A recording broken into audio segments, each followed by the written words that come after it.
Soyez les bienvenus si vous nous rejoignez sur Média TV pour l'entretien de la rédaction. Aujourd'hui, nous recevons Cheikh Ndiaye Sylla, conseiller technique environnement auprès du Premier ministre du Sénégal. Avec lui, nous parlerons bien entendu des questions environnementales, mais surtout des initiatives à promouvoir afin de préserver l'essentiel et faire face au changement climatique. Cheikh Ndiaye Sylla, bienvenue. Merci. Le retrait récent des États-Unis de l'accord de Paris sur le climat aura-t-il des répercussions réelles sur l'Afrique? Si oui, lesquelles? Ça aura des répercussions sur tous les pays, en fait, y compris les États-Unis, parce que les États-Unis, c'est un État fédéral, il y a des États aussi, et le retrait des États-Unis, en fait, dans la pratique, ça ne va pas se passer comme on pense que, bon, ça va être le blackout États-Unis, puis c'est fini. Les compagnies américaines, les États, certaines bonnes volontés vont continuer à contribuer au climat. De ce fait, il faut attendre quelques temps pour voir comment ça va se mesurer.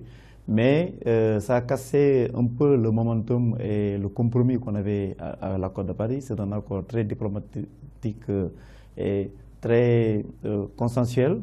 Donc si un grand sort de cet accord-là, ça va sans dire que ça peut avoir des répercussions sur l'accord lui-même. Mais pour l'Afrique, sur l'atténuation des gaz à effet de serre ou sur l'adaptation, ça va dépendre des financements et des transferts de technologie. Et ce n'est pas que les États-Unis qui savent faire ça. Intéressons-nous au Fonds vert climat. Qu'est-ce que c'est? Le Fonds vert climat est un fonds institué au titre de la Convention cadre des Nations Unies sur les changements climatiques. Vous vous rappelez, à la COP de Copenhague, on a eu à mettre en place ce fonds qui consiste à alimenter les pays en développement sur l'atténuation et l'adaptation autour de 100 milliards d'ici 2020 et de chaque année 100 milliards après 2020 jusqu'en 2030. Ce fonds, il a commencé en 2013. Beaucoup de gens pensent que c'est lié à l'accord de Paris, mais c'est bien avant l'accord de Paris. Et il est fonctionnel en 2013, il a commencé ses premiers projets en 2015 et aujourd'hui, les pays ont commencé à déposer des projets et à être financés. Le Sénégal fait partie des pays qui ont une entité nationale de mise en œuvre parce que le fonds appelle un accès direct ou bien un accès par les multinationaux, par exemple un accès multilatéral avec le PNUD, la Banque mondiale, les agences des Nations Unies ou bien les banques, la BOD, la BAD, etc. Mais il y a aussi un accès national par aujourd'hui le Sénégal, le Centre de suivi écologique en l'occurrence. Donc, on a à peu près 3 projets qui ont été déposés, 2 sont approuvés et les financements sont en place. Donc, c'est un fonds qui a démarré. Très peu d'argent pour le moment parce qu'on n'a pas tout ce niveau-là. Justement, en parlant de ce fonds et de l'argent, en février 2016, le Fonds vert climat avait levé l'équivalent de 10,2 milliards de dollars sur les 100 milliards prévus jusqu'en 2020. Promis par 42 gouvernements pour financer des projets d'adaptation et d'atténuation dans les pays en développement. Qu'en est-il aujourd'hui avec le retrait des États-Unis pour vous qui êtes au cœur de l'accord de Paris pour avoir co-présidé la COP 21? Oui, les États-Unis souhaitaient bien qu'ils restent sur l'accord parce que déjà sur leur contribution prévue, c'était 3 milliards, ils ont déjà donné 1 milliard. J'espère qu'ils vont le donner avant de se retirer parce que le retrait va prendre un peu de temps et ça va, sur les procédures, ça va durer au moins 1 an à 2 ans et ça va être effectif en 2020, juste avant la campagne présidentielle pour le prochain mandat.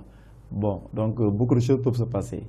En fait, les autres moyens, bon, on va les avoir par les philanthropes. Il n'y a pas que les États qui contribuent, des philanthropes peuvent aussi contribuer à ce fonds-là. Actuellement, c'est 10 milliards, 11 milliards qui sont en train d'être utilisés et de financer les projets. Les projets, il y en a beaucoup qui sont... En tout cas, sur les fonds que nous avons au niveau du Fonds vert climat, ça peut couvrir tout ce qui a déjà été déposé, y compris sur le pipeline. Maintenant, il faudrait continuer à pousser les pays à contribuer davantage. Et il faut qu'on évite aussi de nous faire des contributions qui ne sont pas transparentes. C'est comme si on dit, bon, nous avons contribué dans un pays, on le calcule et on fait ce cumul-là. Et on se rappelle du rapport de l'OCDE en 2015, juste avant la COP de Paris, qui sort un rapport à 62 milliards pour dire j'ai contribué dans beaucoup d'activités et le cumul c'est 62 milliards. On veut de la transparence et du liquide. Sinon, bon, ça va fausser tout le débat. Charles Ndiaye-Sylla, depuis plusieurs années, l'environnement et le développement sont devenus deux éléments indissociables. Alors comment peut-on s'appliquer à protéger l'environnement tout en promouvant le développement économique et social en Afrique? En fait, l'Afrique n'a qu'à copier sur les pays développés. L'Afrique doit prendre des raccourcis et ne pas suivre donc, ce que les pays développés ont eu avec l'ère industrielle, etc. Donc nous sommes dans une ère où on doit sauter et aller directement sur les nouvelles technologies proposées par les pays développés. Et de ce fait, on est dans l'ère de mettre ensemble l'environnement et le développement. Parce que c'est ça qu'ils font chez eux.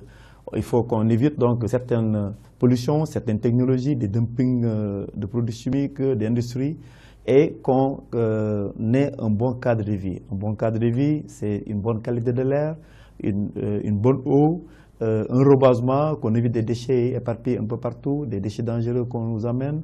Donc c'est tout cela qu'il faudrait mettre en place en Afrique et aller donc à l'ère du développement durable, même beaucoup plus en avant que les autres, parce que les autres, ils ont un volant à régler déjà, et nous, si on va devant sur les raccourcis, bon, j'espère qu'avec les plans qui sont mis en place en Afrique, ça va y répondre. En tout cas, le PSE au Sénégal est très bien parti. Ça a été analysé dans le cadre environnement, développement durable, et beaucoup d'ajustements ont été refaits pour refléter cela. Intéressons-nous au changement climatique qui est indéniablement un danger pour la sécurité alimentaire et nutritionnelle dans le monde. Quelles sont les stratégies d'adaptation mises en place par le gouvernement du Sénégal? Les points d'adaptation du Sénégal, c'est sur les ressources en eau, sur la dégradation des terres et sur l'agriculture. Donc tous ces trois aspects-là touchent la sécurité alimentaire.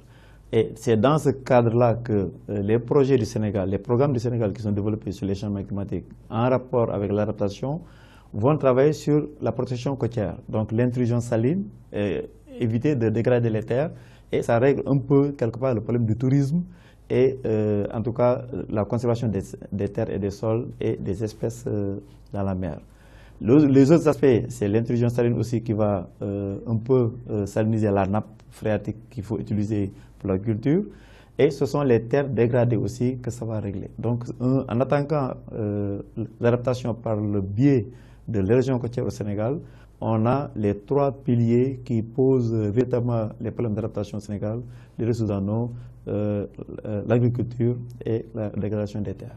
Le 5 juin, c'était la journée mondiale de l'environnement. Y a-t-il encore des chances d'inverser la courbe du réchauffement climatique? Peut-on l'inverser aujourd'hui? On peut l'inverser, mais on n'est pas encore dans les négociations mondiales dans ce cadre-là, parce qu'on continue toujours après l'accord de Paris. On a fait une session à Marrakech l'année dernière, tout dernièrement au mois de mai à Bonn, et on se rend compte qu'on a besoin de transparence et beaucoup plus de leadership et d'engagement. J'espère que le retrait des États-Unis va pousser le bloc Europe-Chine, qui était avec les États-Unis le groupe qui a poussé l'accord de Paris avec tous les autres pays. Donc, de reprendre ça en leadership et de faire en sorte qu'on puisse inverser, parce qu'on est loin de ce que le GIEC, le groupe intergouvernemental d'évolution du climat, a prévu sur la réduction de 3,4 degrés. On n'est même pas à 2 degrés avec l'accord de Paris, s'il est mis en œuvre. Et on voit déjà les difficultés sur les contributions et certaines activités conditionnées à des financements pour l'Afrique. Charles Ndiaye-Sylla, merci d'avoir répondu à l'invitation de la rédaction de Medi 1 TV Dakar. Je vous remercie. C'est tout pour cet entretien. Bonne suite des programmes sur Medi 1 TV.